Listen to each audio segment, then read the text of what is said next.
Welcome back to another MMA Vivisection. I'm joined this time by esteemed Bloody Elbow moderator, legend of the hammer wielding crew, Dio. He's joined me to talk about Invicta FC 11. Normally, I'd be joined by Victor Rodriguez as well, but he heard about that recent secret Metamoris. No, I already used that for Tom. He. He's been deported. Vic's been deported, and so he can't be on the show anymore. And with him, it probably has something to do with just deviant acts. So yeah, I'd assume that it's not like he's been deported because he's an illegal alien. I don't want to give people that impression. It's more like he's been deported because we really don't want people. Yeah, we don't want people like him in this country. He's just a weird dude. Yeah. If you see our Twitter conversations, you know exactly what we're talking about. So I'm just joined by Dio today. We're looking over Invicta FC 11 this week. And we're going to talk a little bit just about where Invicta is, too, because as part of, we're changing things up a little. We're not going to be looking at the full undercard this time around because, frankly, Invicta's kind of, we're seeing more and more of them shifting gears. And this card, to emphasize that, is full of new faces, people that we've never seen on any kind of major promotion whatsoever. We've never seen them in Invicta. We've never seen them in, like, Bellator or World Series of Fighting or anywhere. These women are just not, they're totally unknown. Many of them even to us, and so we're not going to be going through a lot of the undercard. And this is just kind of the new reality of Invicta. We saw some of this at Invicta FC 10, but really a lot more so here with this card, more than ever before. But we should take a look back at Invicta FC 10 real quick because a lot kind of. I mean, I don't know if a lot happened, but there was one major change that card brought about that's kind of, it's a big landscape shift for women's MMA. Michelle Watterson lost. Yeah, and I have a lot of crow to eat off of that one because Erica Tabertio has never fought like that before. She's always been very bull rushish-like, but she went out there and put a beating on Michelle Watterson. Watterson held her own, but between her having just being in insane mode and I guess that cut-off shirt might have had something to do with the win too,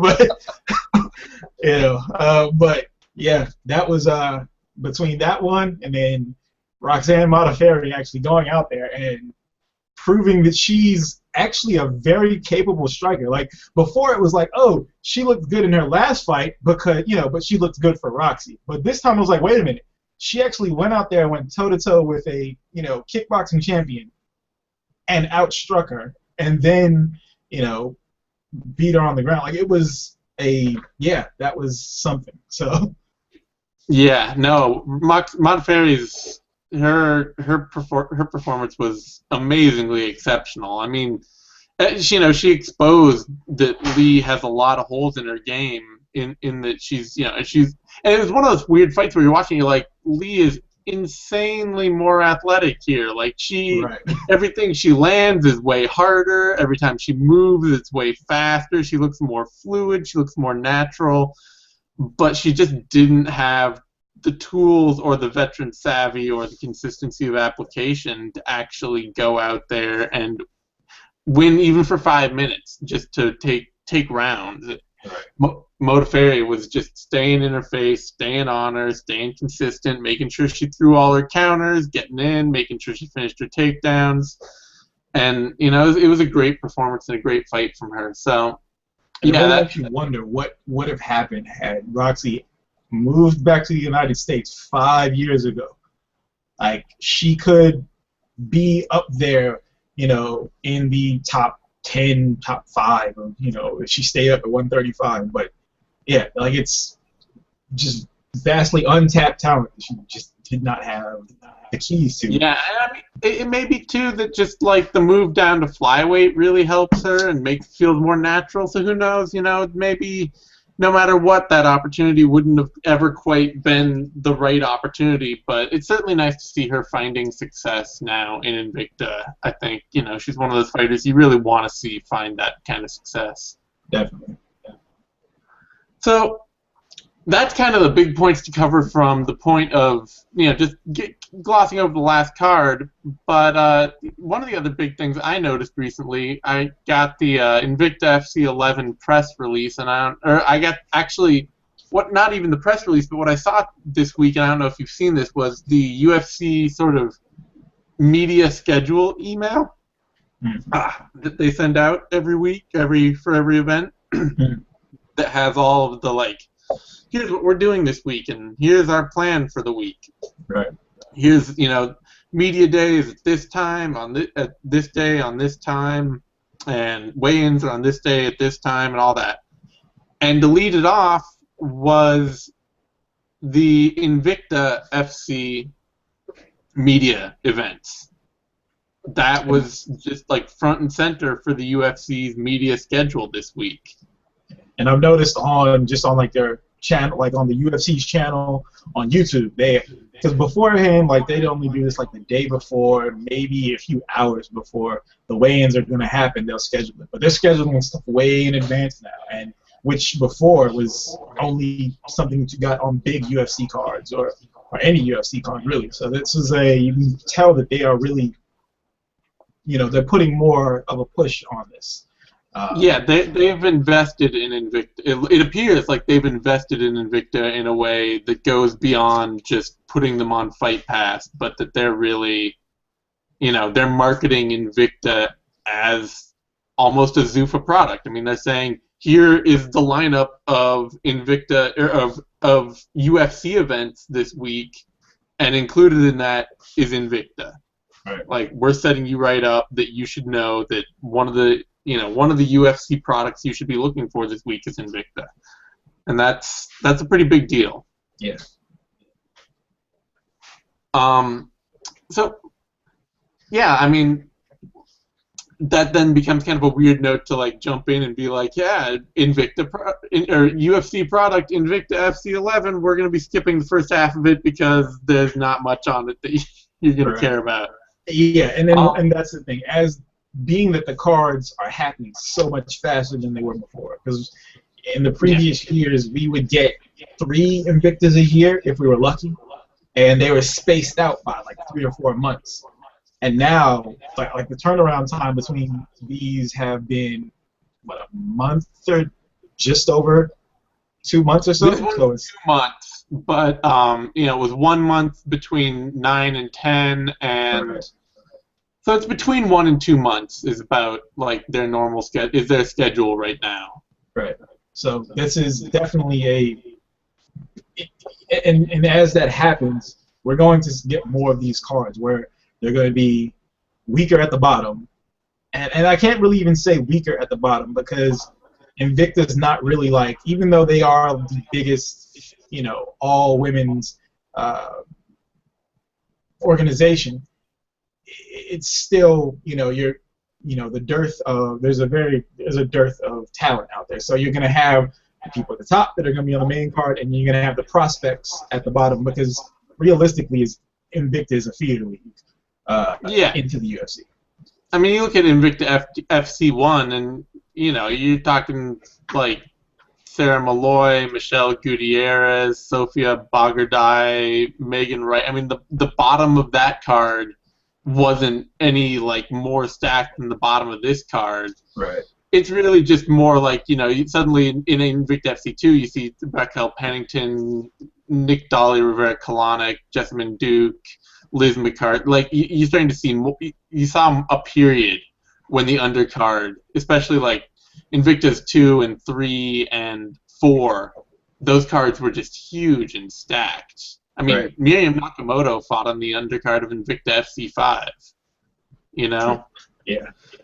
And so that's kind of the, what we're moving away from in the new reality is that that span where Invicta was putting on these huge stacked cards where the undercard was packed and the main card was packed.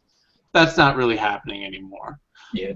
The main card of this is still solid, but it's an 8-fight card, and the undercard and half of it's people we don't know. Yeah. Or not just don't know, but there's no footage to even find it. You got the first match is somebody or people that are 0, 0, and 0 with looks like no amateur records whatsoever. So it'll give you a sense of how big they are.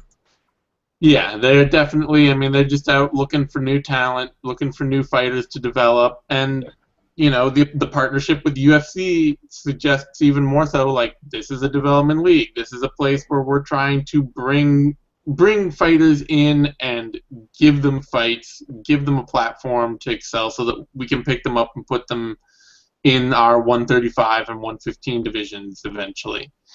Right. So to that point, is there anybody on the undercard that you're watching out for? Anybody you recognized at all?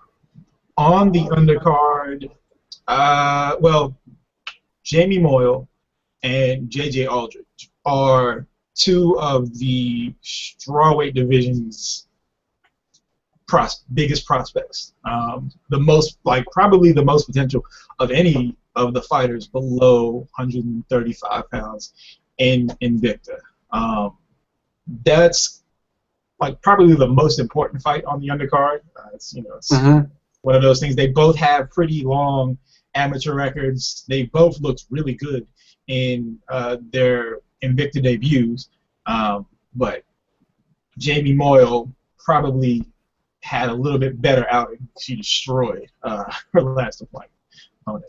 And so who are you? I mean, who are you expecting to win here? Because this isn't something you said Moyle had a better performance. What do you expect to see in this fight? Because this isn't In this fight, they both have good stand-up.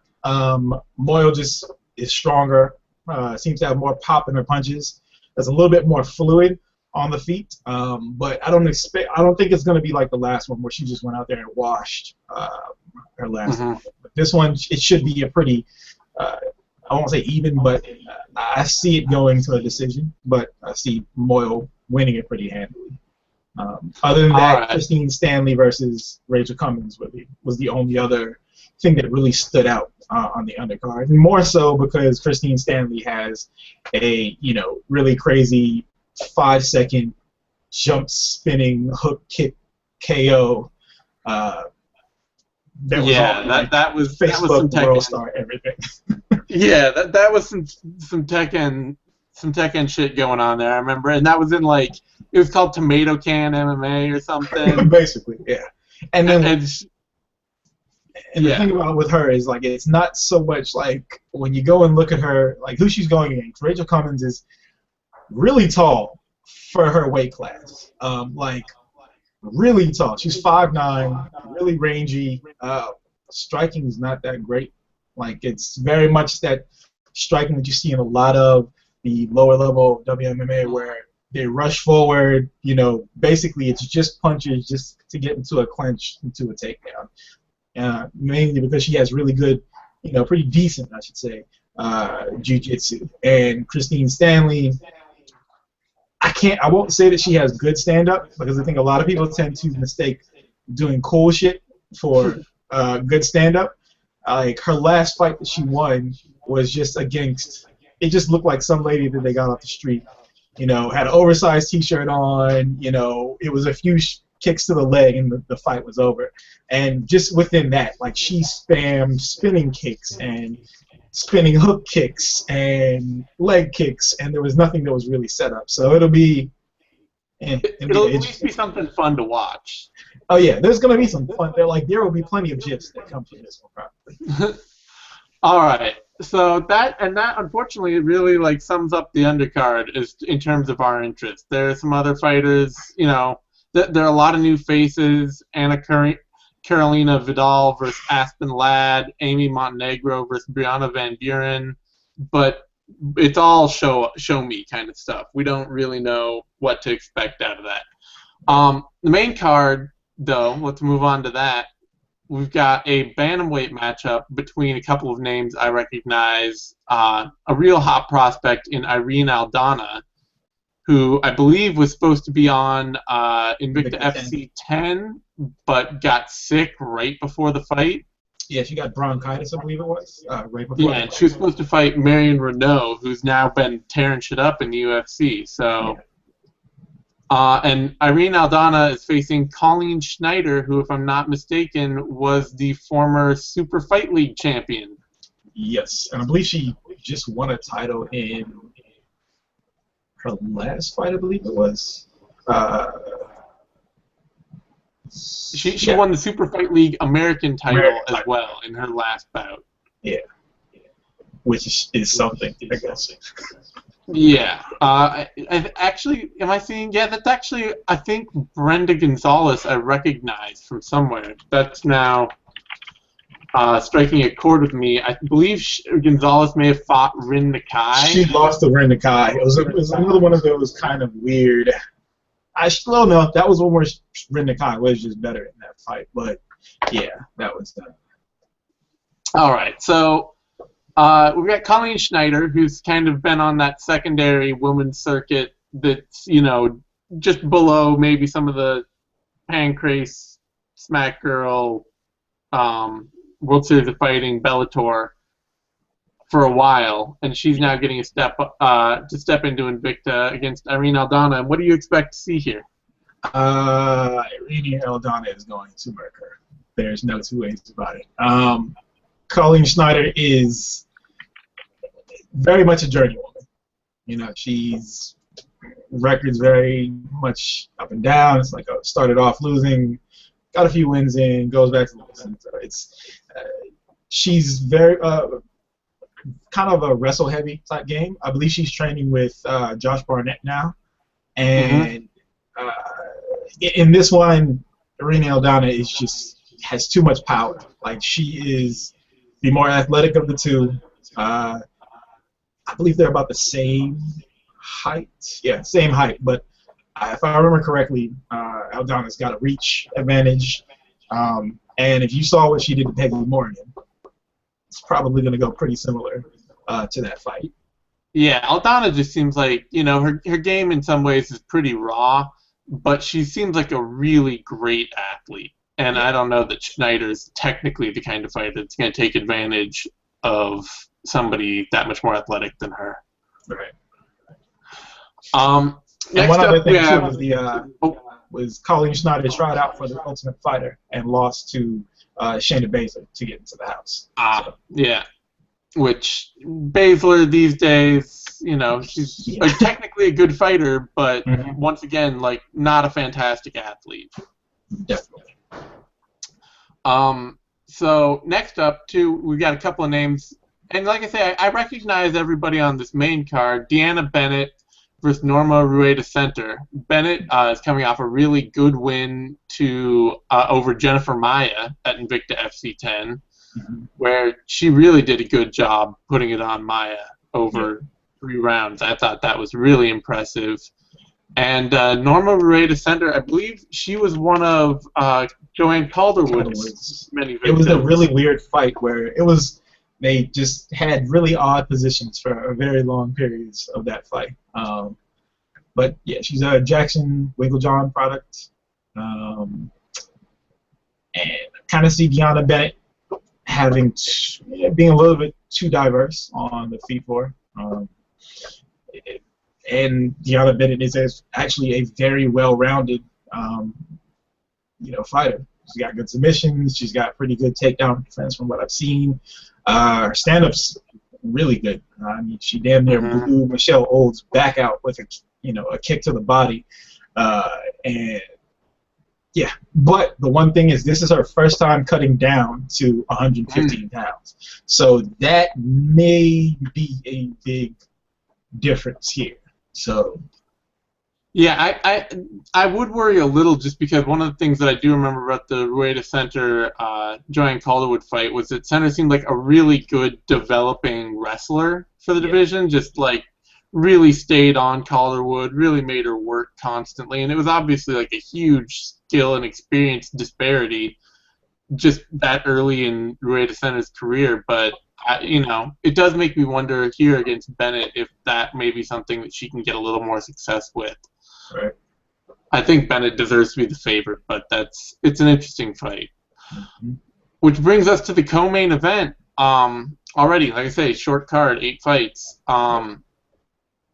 But against a couple of very hot prospects in the division, in the strawweight division, Alexa Grasso versus Mizuki Inoue. And this is Inoue bouncing back from a really surprising loss to Carolina Kowalkiewicz. And that's not because Kowalkiewicz is a bad fighter by any means. It was just so surprising to see Inoue get boxed up. Yeah, over it was a very enlightening fight.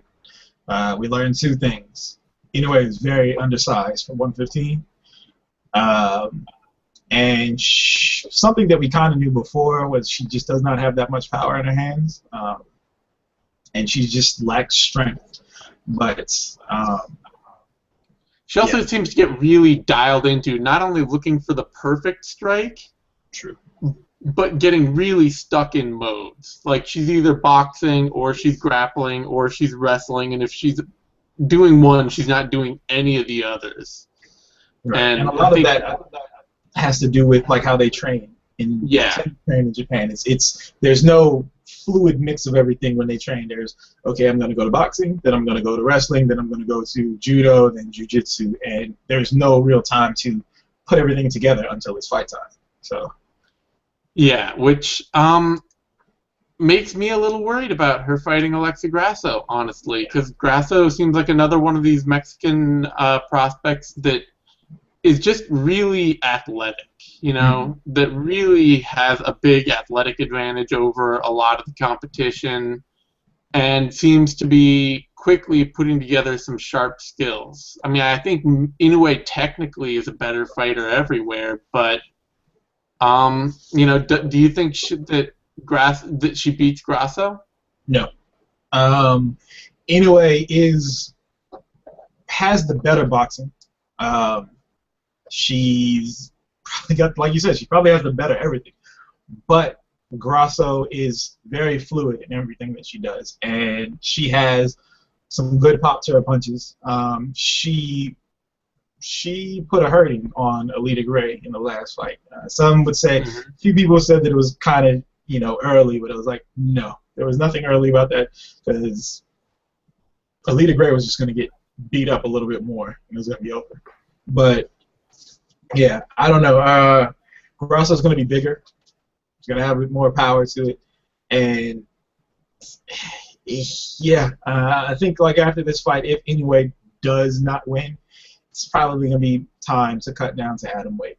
Or she's going to need to move to the United States and put on some weight if she's going to survive in this weight class. Yeah, I mean, that seems like the big thing to me is not even necessarily that she have to go to atom weight, but she really obviously needs to spend some time at a U.S. camp where she can get, it doesn't have to be all her time, because like we say, her technical skills are all really great.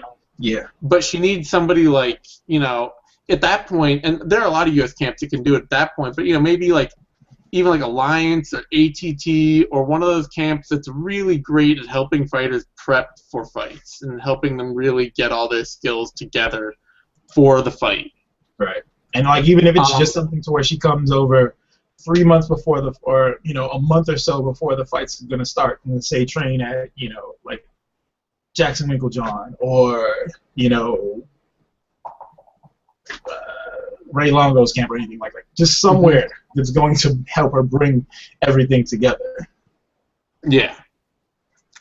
I don't think it would take much, but it has to be something.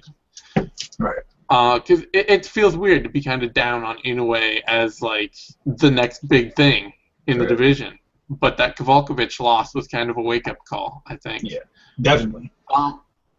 And one other thing I would say with this is both Grasso and Aldana kind of feels like the UFC has strapped rockets to their backs, because I've seen like posts and videos, both on like Fightland and like Vice and a bunch of other ones, where you don't really see that for many other fighters that are outside of the UFC.